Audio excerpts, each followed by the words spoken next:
नाही. काय झालंय, स्पष्ट बोलतो मी जरा. बाबासाहेबांनी धर्मांतर केलं, बौद्ध मत स्वीकारला. बाबासाहेब कुठल्या जातीचे पूर्वाश्रमी? महार. महारात मी जन्माला आलो म्हणून मी बुद्ध, अशी एक संकल्पना पुढे आलेली आहे. बर.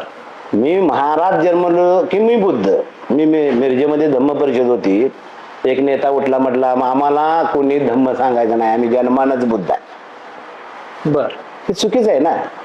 बुद्ध म्हणजे बुद्ध नव्हे, महार म्हणजे बुद्ध नव्हे, हे लक्षात घ्या.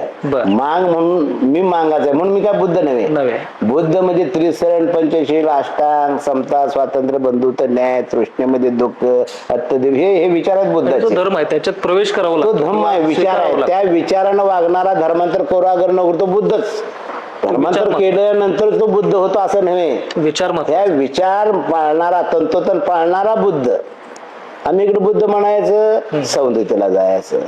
आम्ही बुद्ध म्हणायचं, जातीच्या कोणामध्ये महार लिहायचं. आम्ही बुद्ध म्हणायचं, जातीच्या कोणामध्ये महांग लिहायचं. आम्ही बुद्ध म्हणायचं, जातीच्या कोणामध्ये चांभार लिहायचं. हे बुद्ध नव्हे, हा स्वार्थ झाला.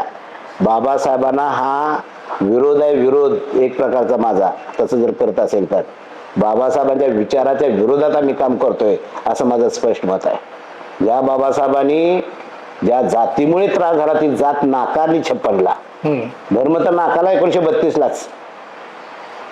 मुक्ता साळवेनी 1855ला सांगितलं आम्ही धर्म नसलेली माणसं आहोत. अशा माणसांना बाबासाहेबांनी गौतम बुद्धाचा धम्म दिलाय. तो धम्म पण घ्यायचा आणि इकडे देवाला पण जायचं, जातीच्या कॉलममध्ये जातल्या म्हणायचं.